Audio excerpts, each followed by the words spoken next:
बिस्मिल्लाहिर्रहमानिर्रहीम। अस्सलाम वालेकुम। Welcome to my channel. जी कैसे हैं आप लोग? अल्लाह ताला से उम्मीद करती हूँ इंशाल्लाह आप लोग खैरियत से होंगे। आज हम बना रहे हैं ऑरेंज जैम। इसके लिए मैंने 2 किलो ऑरेंज ले लिए। ऑरेंज लेके इनको हम इस तरह से काट लेंगे।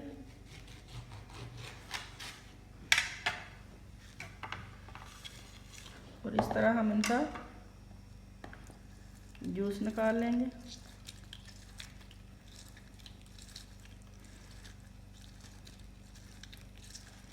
बेशक आप इसके अंदर जूस निकाल लें या आप इस तरह इसके अंदर डाल के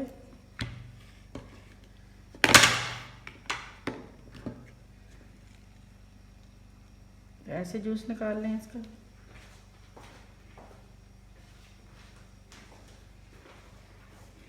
ये देखिए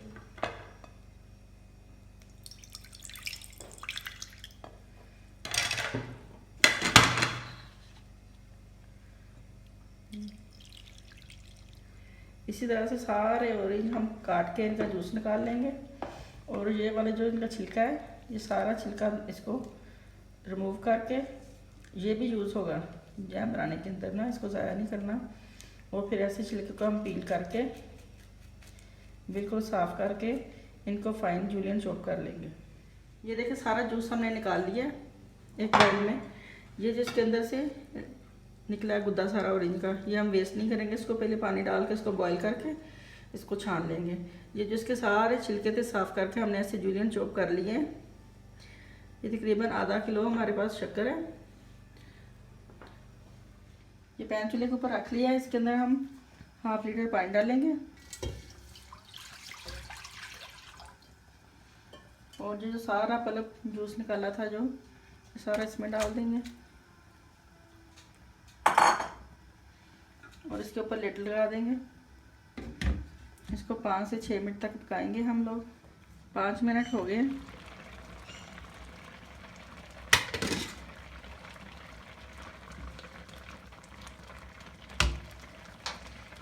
अब हम ऐसे हैंड ब्लेंडर से थोड़ा सा ब्लेंड कर देंगे।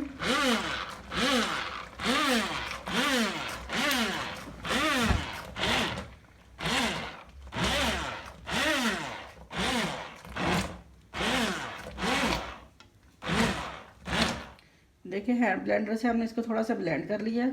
अगर आपके पास हैंड ब्लेंडर नहीं तो इसको थोड़ा सा ठंडा करें और मल के इसको छान लें। अब इसको हम छान लेंगे।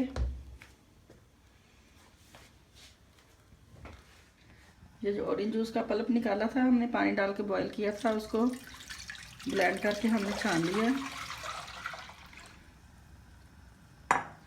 ये इसके अंदर 1/2 kg शुगर डाल देंगे। ये सारे लेमन के छिलके हमने जूलियन काटे थे वो भी डाल देंगे। ऑरेंज जूस डाल देंगे इसके अंदर।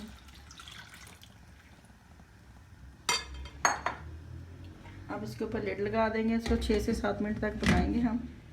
ये देखिए तकरीबन 6 मिनट हो गए हैं इसको पकते हुए। अब इसके अंदर तकरीबन आधा किलो हम चीनी और डालेंगे। आधा किलो चीनी हमने पहले डाली थी, आधा किलो अब हम और डालेंगे और डाल के इसको 3 से 4 मिनट और पकाएंगे। थोड़ा सा थिक हो जाएगा तो इसका चूल्हा बंद कर देंगे। ये देखें तकरीबन 5 से 6 मिनट हो गए इसको पकते हुए। काफ़ी थिक हो गया।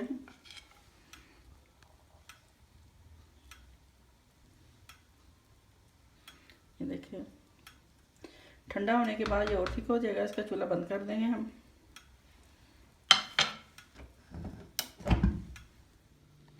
ये हमारा हेल्दी और डिलीशियस ऑरेंज जैम तैयार है।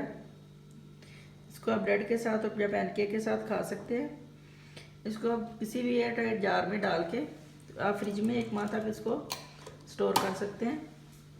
प्लीज़ मेरी रेसिपीज़ को ट्राई ज़रूर करें और मेरी वीडियोस को लाइक करें और शेयर करें और मेरे चैनल को सब्सक्राइब करें। अल्लाह हाफिज़।